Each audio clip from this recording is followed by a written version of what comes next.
Ya, Assalamualaikum warahmatullahi wabarakatuh. Waalaikumsalam warahmatullahi wabarakatuh. Oke, pada kesempatan pagi hari ini, saya akan mempresentasikan teknik pemeriksaan USG Tractus urinarius.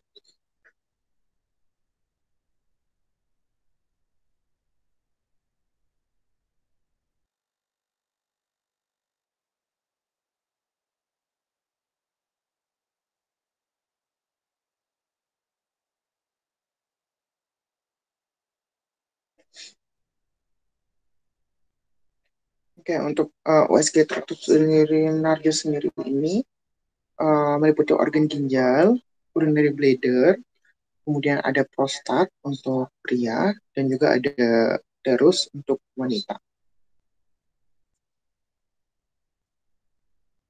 Nah, untuk anatomi, letak ginjal itu di posisi posterior ya, di posterior dari tubuh. Untuk anteriornya, kemarin kan kita sudah belajar abdomen rutin, ada hepar, gallbladder, kemudian ada spleen, ada pankreas. Mungkin kemudian kita lanjut ke tractus urinarius.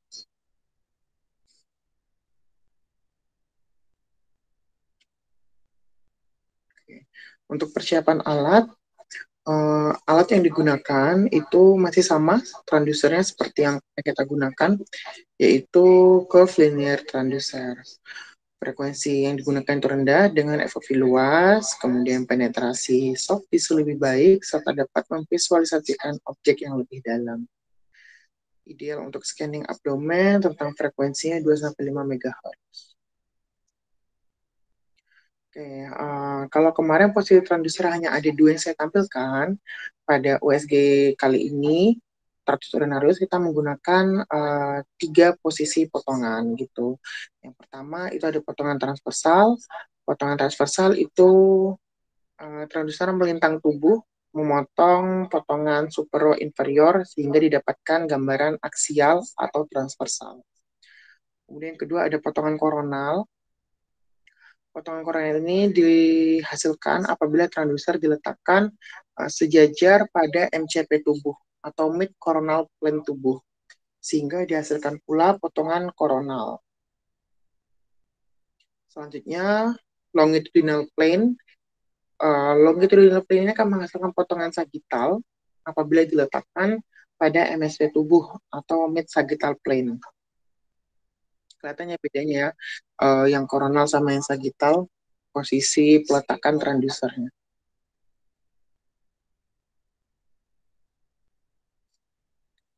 Selanjutnya tata laksana pemeriksaan ginjal. Indikasi dari pemeriksaan USG ginjal ini itu dapat mendiagnosa hidronefrosis, batu pada ginjal, kista pada ginjal, tumor ataupun keganasan pada ginjal. Nah, untuk anatomi, di sini ada yang namanya cortex, kidney cortex atau dinding dari ginjal, kemudian ada juga pelvic renalis atau renal pelvis, kemudian ada ureter. Nah, si ginjal ini dari ureter nanti akan bermuara pada bladder atau juga bisa disebut urinary bladder. Tidak ada persiapan untuk scanning ginjal, jadi bisa dilakukan kapan saja. Teknik scanning ginjal itu ada berbagai macam. Yang pertama ada longitudinal ginjal kanan. Ginjal ada dua ya, kanan dan kiri. Jadi di sini kita membahasnya satu-satu dulu, kanan dulu baru kiri ya. Longitudinal ginjal kanan itu posisi pasien tidur telentang atau supine. Posisikan transducer pada anterior axillary line atau axillary line itu MCP ya, di bawah ketiak, tepat di bawah costa atau rib inferior dengan marker transducer pada posisi sepalat. Jadi posisi marker pada sepalat kemudian diletakkan tepat di bawah costa yang terakhir, berarti costa 12 atau ribs 12 atau iga ke-12 kalau kurang paham dengan bahasa ini. Kemudian gunakan organ hepar sebagai acoustic window untuk mendapatkan ginjal kanan. Apa sih acoustic window? Seperti yang sudah dijelaskan sebelumnya, acoustic window itu merupakan organ yang digunakan untuk menampakkan organ lainnya yang lebih dalam dari organ tersebut.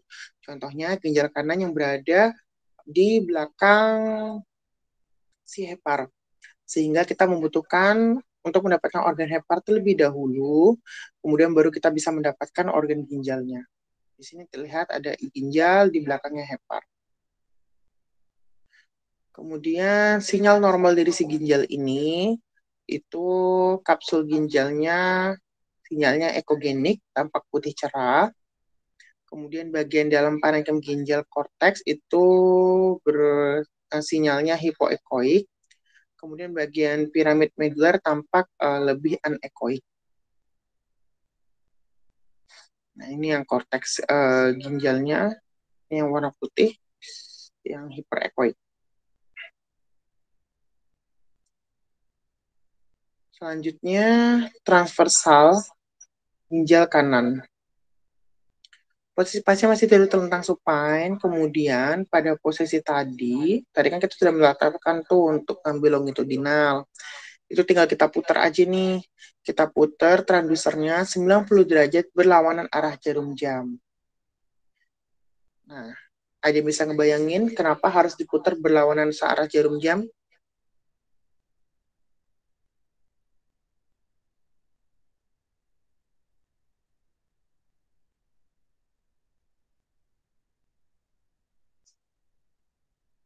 Oke.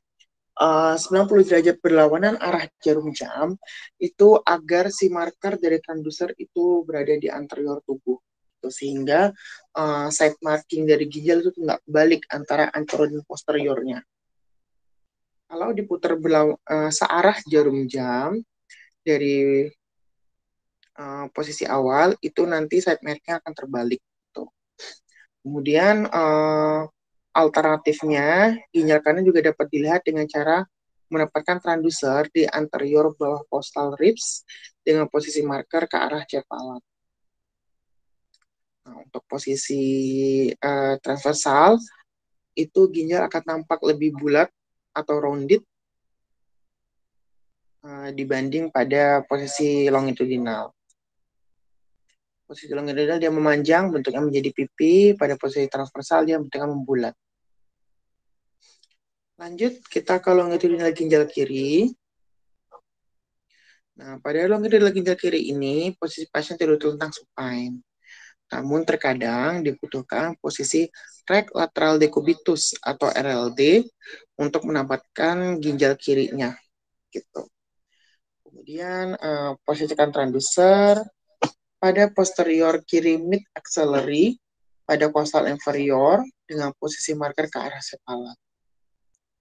Nah, untuk ginjal kiri, kita dapat menggunakan limpa sebagai acoustic window. Bisa dilihat di sini ada limpa, kemudian kita dapatkan ginjal di balik limpanya.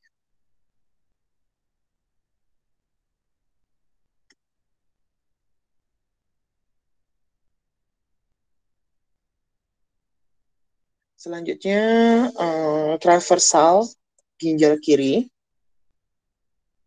Tetap pada posisi yang terakhir, kita tinggal putar aja nih transdusernya 90 derajat berlawanan arah jarum jam dan akan didapatkan ginjal kiri dengan dalam tampilan transversal, jadi lebih bulat. Nah, ginjal kiri ini kadang juga letaknya lebih tinggi nih dibanding ginjal kanan. Sehingga transducer itu dapat diletakkan lebih tinggi dari costal inferior.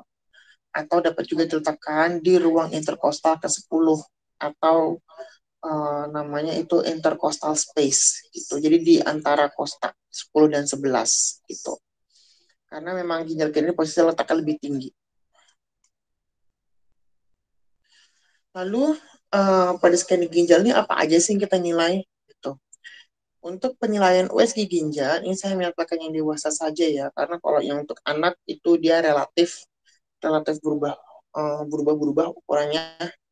Jadi pada ginjal dewasa itu panjang ginjalnya itu bisa mencapai 8 sampai 13 cm. kemudian dimensi anteroposterior 2-3 cm, dan lebarnya 4-5 cm. Volumenya itu dapat diukur dengan cara panjang kali lebar kali tinggi kali 0,523 dengan satuan mililiter.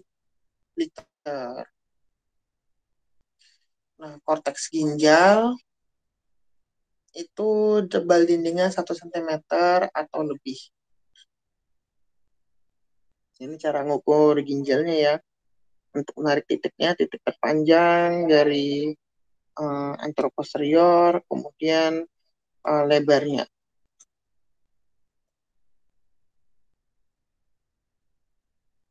Lalu apa aja patologi pada ginjal? Nah, di ginjal itu banyak sekali patologi yang bisa kita temukan gitu. Contohnya yang pertama hidronefrosis.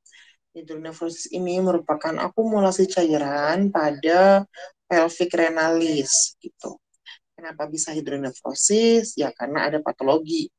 Biasanya hidronefrosis ini terjadi karena ada sumbatan pada bagian ureter ataupun pada bagian saluran kemih lainnya. Sehingga penyumbatan ini membendung cairan yang diekskresikan dari ginjal dan ginjal akan menjadi bengkak, gitu terisi oleh cairan. Lagi ada renal stone. Pada renal stone ini merupakan gambar yang memiliki khas. Dia memiliki akustik impedansi di balik si batunya, gitu. Jadi bisa dilihat ada batu kecil di ginjalnya. Sinyalnya itu hiperechoic karena dia batu ya, material yang keras seperti tulang, dan dia meninggalkan bayangan di belakangnya.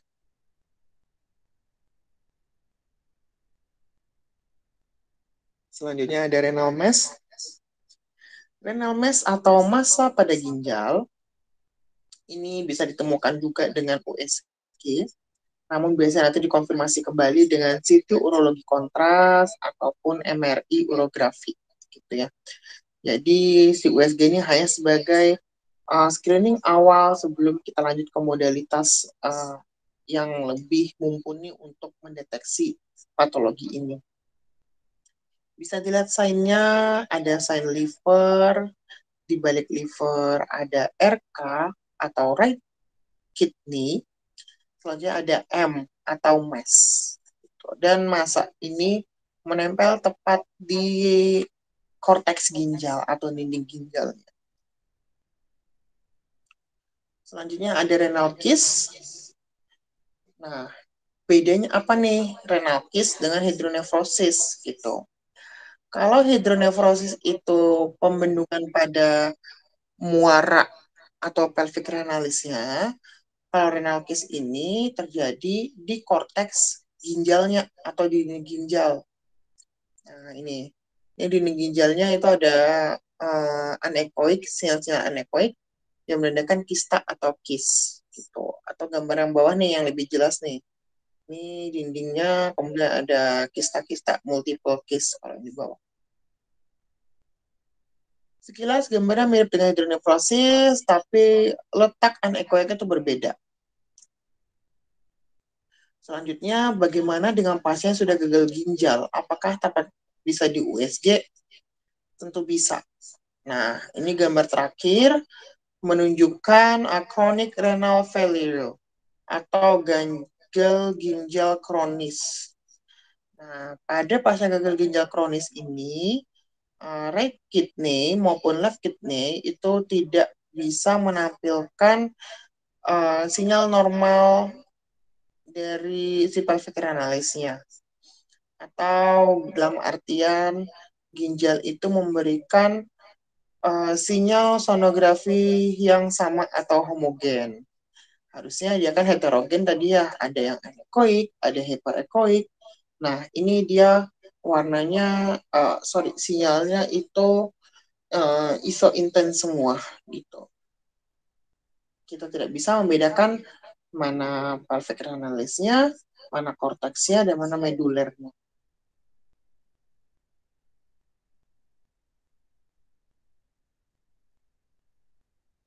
Selanjutnya, tata laksana pada pemeriksaan urinary bladder.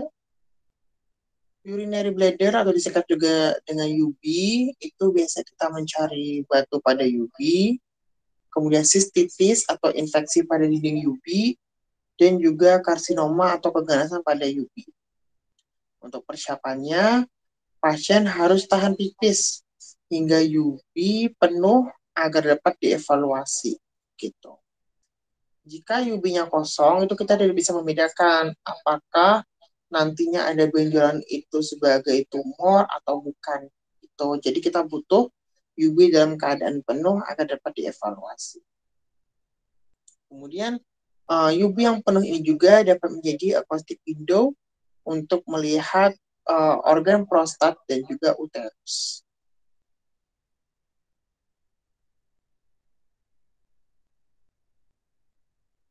Pada anatomi, si UB ini letaknya tepat di atas tulang pubis gitu atau tulang kemaluannya. Jadi pada saat scanning itu biasanya nanti kita akan meletakkan transducer lebih ke bawah gitu. Namun tidak membuka celana dari si pasien. Kita cuma mengarahkan doang tapi tidak membuka ya. Karena tulang pubis itu letak masih agak di atas.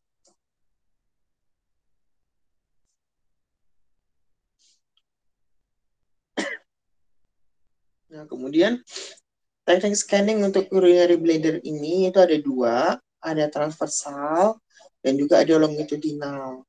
Pada posisi transversal, itu kita cukup meletakkan transducer di superior tulang pubis, berarti di atas tulang pubis ya. Kemudian kita putar transducernya sehingga marker berada pada sisi kanan tubuh untuk mendapatkan potongan transversal. Atau transversal ini posisi transducer yang melintang. Selanjutnya, sinyal normal dari UB akan menampilkan anechoic karena adanya fluid collection pada UB yang terisi penuh dengan urin. Nah, jadi ini yang bagian hitam semua ini adalah sinyal anechoic dari urin. Nah, dinding UB akan terlihat hyperechoic dan tipis. Ini adalah dindingnya. Lihat ya, batas tegas antara anechoic dengan hyperechoic.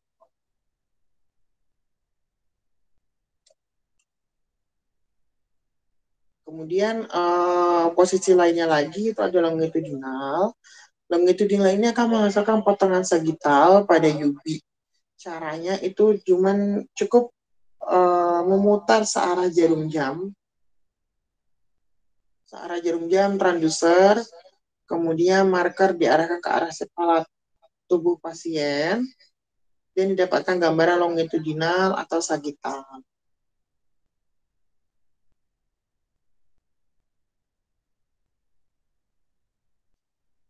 Nah, pada UB ini, karena ini cukup luas, kita harus melakukan scanning nih, dari kanan ke kiri, kayak kita survei gitu.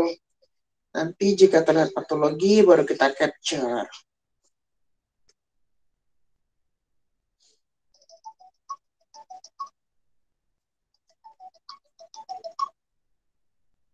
Halo?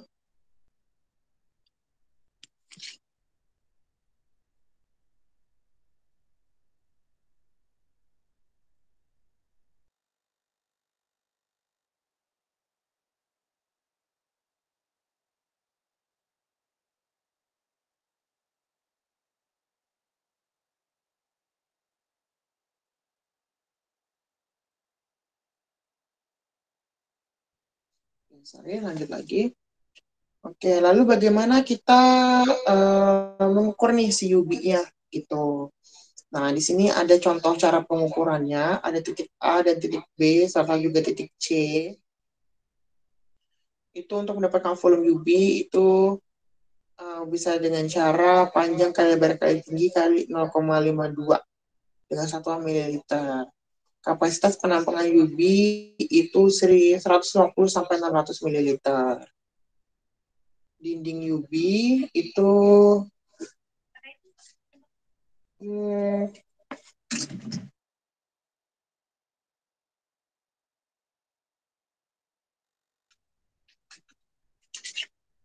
dinding UB ini itu tebalnya kurang lebih 3 mm atau kurang pada saat penuh.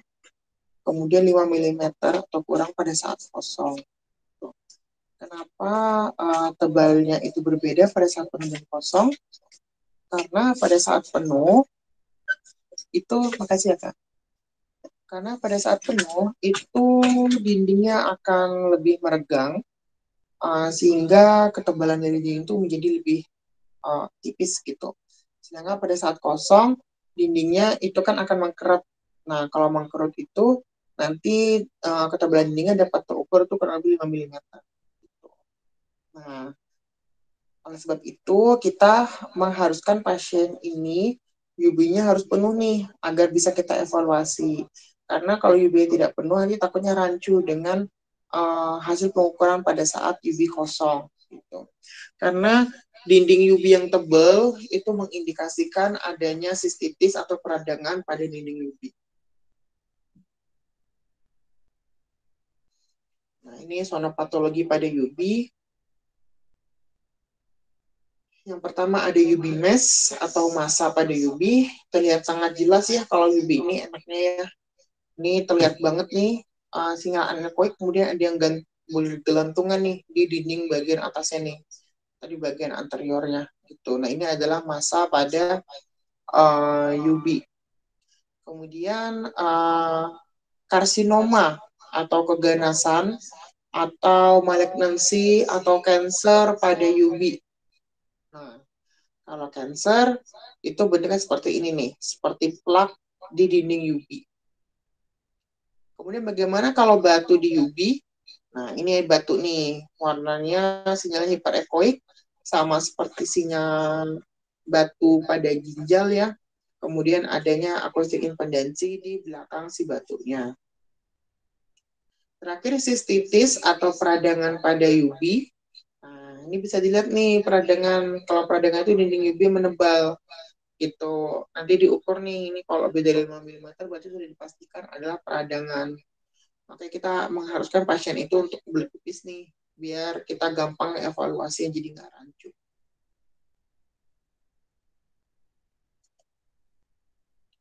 Selanjutnya tata laksana pemeriksaan uterus. Nah, sebenarnya untuk pemeriksaan uterus ini lebih bagus menggunakan USG transvaginal atau USG dimasukkan melalui vaginanya gitu. Namun USG uterus transabdominal atau transbladder disebutnya itu juga bisa membantu untuk mengevaluasi seperti polikistik uterus, kemudian perdana pada uterus, kemudian adanya massa atau tumor pada uterus. Untuk persiapannya itu sama seperti sebelumnya, harus kebelet pipis supaya kita bisa mengevaluasi uterus. Itu. Nah, ini dapat dilihat pada anatominya bahwa posisi uterus itu tepat di posterior dari si bladder. Sehingga kita membutuhkan bladder ini sebagai acoustic window untuk mendapatkan uterusnya.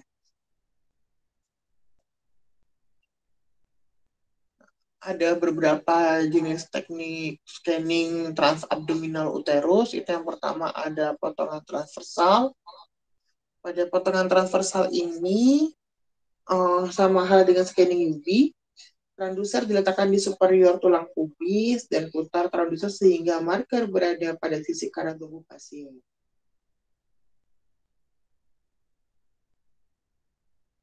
Kemudian untuk mendapatkan potongan transversal dan berikan depth yang lebih besar dari scanning UV sehingga didapatkan gambar uterus gitu. Depth itu gunanya untuk memperpanjang gelombang sehingga kita bisa mendapatkan organ yang lebih dalam lagi.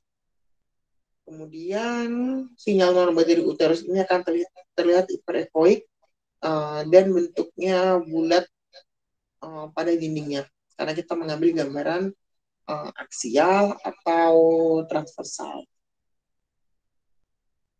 Selanjutnya pada potongan longitudinal uterus itu pada posisi awal tuh kita tinggal putar aja nih 90 derajat ke arah jarum jam dan marker pada posisi sepalat tubuh pasien.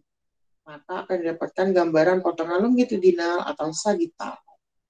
Nah, Kalau gambaran ini lebih mirip ya dengan anatomi yang pertama saya tunjukin. Di sini kita bisa melihat urinary bladder, di posteriornya itu ada uterus.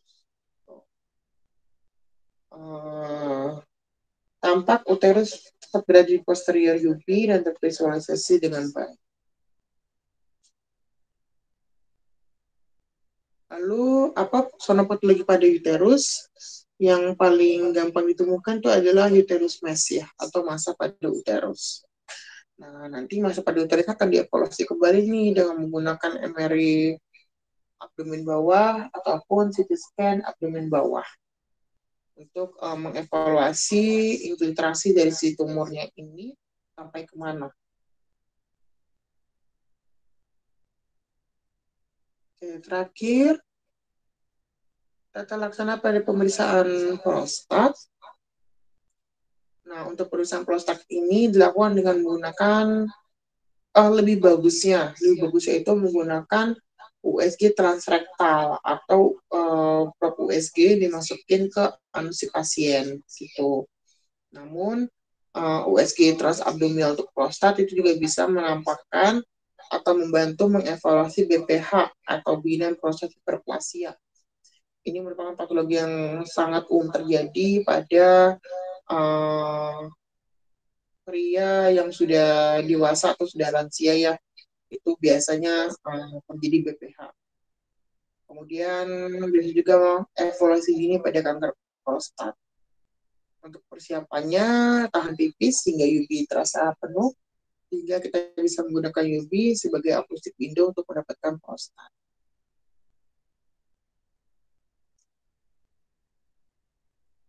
Nah, kalau prostat itu karena bentuknya bulat biasa, maksudnya dia utuh bulat sehingga kita hanya mengevaluasi pada satu sisi saja yaitu transversal.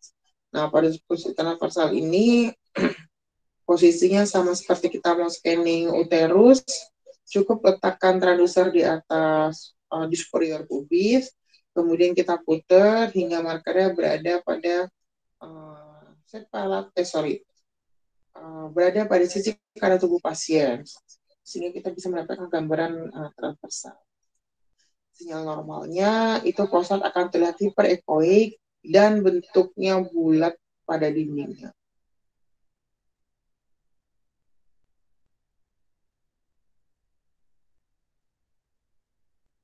Lalu bagaimana cara kita mengukur prostat yang normal? Itu ukurannya normal itu didapatkan diameter 5 cm. Lebih dari itu maka dia masuk kategori BPH. Sampai di sini ada yang mau ditanyakan untuk teknik USG tractus urinarius?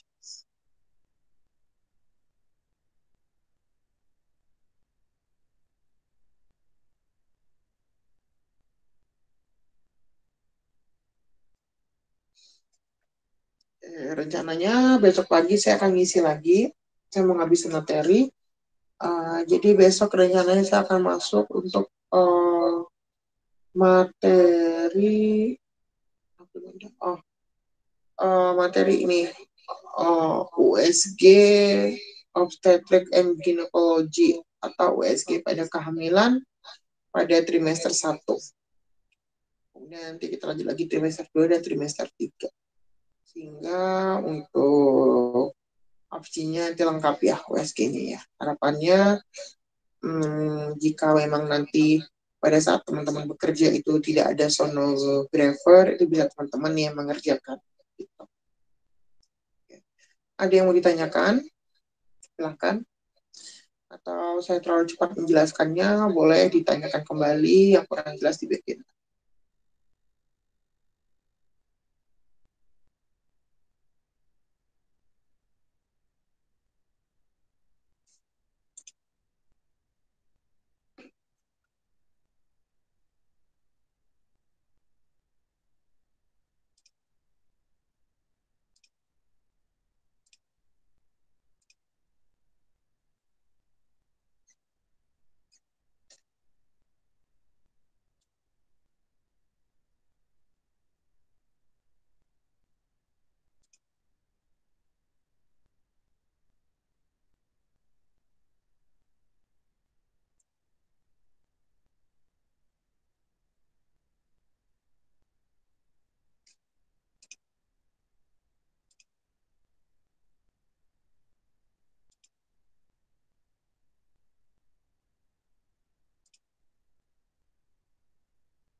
Oke, jika tidak ada yang ditanyakan,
oke, materi sudah saya share ke PJ-nya. Jika tidak ada yang ditanyakan, maka saya akhiri ya. Terima kasih atas perhatian teman-teman sekalian. Saya akhiri. Wassalamualaikum warahmatullahi wabarakatuh. Waalaikumsalam warahmatullahi wabarakatuh. Bapak absennya gimana, Pak? Oh ya, absen ya. Lupa saya. Ntar saya buatin dulu jam pada keluar dulu ya. Saya share di Iya, sini Pak. absen. Absen. Di sebelah mana?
Ini absen sudah saya share di chat ya.